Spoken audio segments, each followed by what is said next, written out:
Let me speak openly about something that rarely gets discussed with honesty. Touch, when it's done with awareness, can communicate far more than words ever could. For many women, a simple embrace, when it carries the right intention, can feel more grounding, more emotionally stirring than even a kiss. Not because of romance or drama, but because the body responds before the mind has time to analyze what's happening. Over the years, many women have described moments where a single hug lingered in their memory long after it ended, not because it crossed boundaries or felt aggressive, but because it felt different, calm, present, safe, and at the same time quietly powerful. These moments often cause them to reflect on how they felt in other relationships, sometimes realizing that what they were missing wasn't excitement or intensity, but presence. Most hugs, especially from men, are automatic. They're polite, quick, and socially rehearsed. A brief squeeze, a tap on the back, and it's over. These gestures are friendly, harmless, and easy to forget. And that's exactly the message they send to the nervous system. This is familiar, predictable, and emotionally neutral. There's nothing wrong with that, but it doesn't create depth. The human body doesn't respond most strongly to force or speed. It responds to clarity and calm. When touch is rushed or uncertain, the body reads it as anxiety. When touch is steady and unhurried, the body reads it as safety. From a biological perspective, safety is not the opposite of attraction. It's the foundation of it. This is where science quietly enters the picture. Our nervous system is constantly scanning for signals. Is this person grounded? Are they present? Can I relax here? When the answer is yes, the body shifts out of alert mode and into a state where connection, warmth, and intimacy are even possible. This isn't about trying to impress someone or provoke a reaction. It's about allowing the body to feel settled. Touch that leaves an impression works because it bypasses overthinking. It doesn't try to convince, it simply communicates. The body stores that information as a physical memory, a felt experience that can resurface later as a sense of comfort, curiosity, or emotional pull.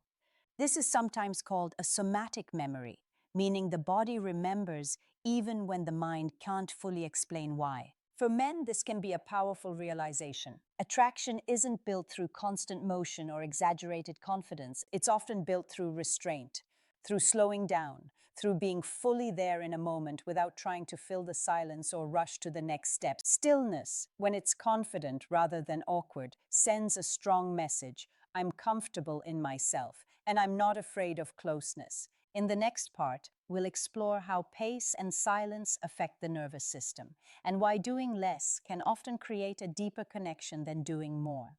When you're ready, let me know, and we'll continue.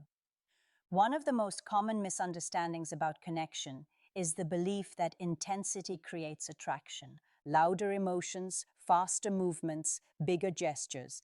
But the nervous system doesn't experience intensity as intimacy. It often experiences it as pressure. True connection begins when the body feels unthreatened and unhurried, when there is room to settle rather than react. This is where pace becomes essential. The speed at which you move communicates far more than the movement itself. When a hug begins at the same quick rhythm as casual conversation, the body categorizes it as routine. Nothing stands out. But when the motion slows just slightly, when the initiation is calm and deliberate, it disrupts expectation in a gentle way. The brain pauses, attention deepens, awareness shifts inward. From a physiological perspective, slowing down signals control and self-regulation. It tells the other person without words that you are not acting on impulse or nervous energy. You are choosing the moment. This subtle shift can be felt almost immediately because the nervous system mirrors what it perceives. Calm invites calm. Silence plays an equally important role. Many people feel uncomfortable with quiet during physical closeness, so they instinctively fill the space with words, laughter, or small gestures like tapping or patting. While well-intentioned, these behaviors keep the interaction in the social, thinking part of the brain. The moment remains light, but it never deepens. When there is no commentary, no extra movement, the body is given permission to feel. Breathing becomes more noticeable. Muscle tone softens. The parasympathetic nervous system, responsible for rest, bonding, and emotional openness, begins to activate. This is the only state in which the body can experience both safety and attraction at the same time. Stillness does not mean stiffness. It means grounded presence, simply holding the moment without trying to manage it. This kind of stillness is rare, and that's why it stands out. It communicates confidence without effort and care without performance. The body is remarkably sensitive to these cues. Even a few seconds of calm, intentional contact can leave a lasting impression. Not because it overwhelms, but because it allows the person to fully register how they feel in that moment. Often, what they remember later isn't the hug itself, but the way their body felt afterward, settled, warm, and slightly changed. Now let's talk about contact itself, because where and how touch is applied matters just as much as pace and stillness. The human body is not neutral territory. Different areas send very different signals to the nervous system. Most people don't think about this consciously, but the body feels the difference immediately. When touch stays high on the shoulders or upper back, the message is familiar and social. It's the same region used in greetings, encouragement, or reassurance between friends.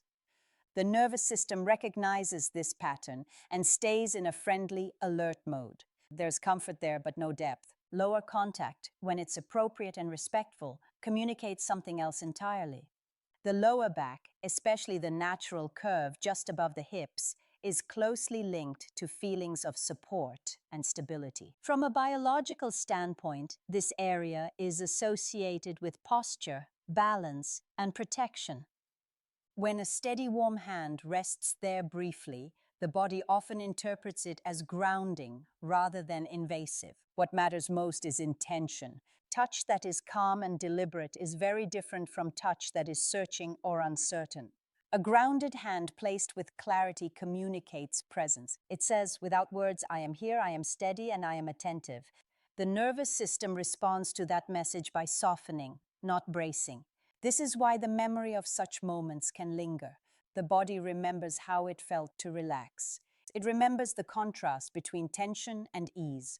Long after the interaction ends, that physical memory can resurface as a sense of trust, warmth, or quiet curiosity.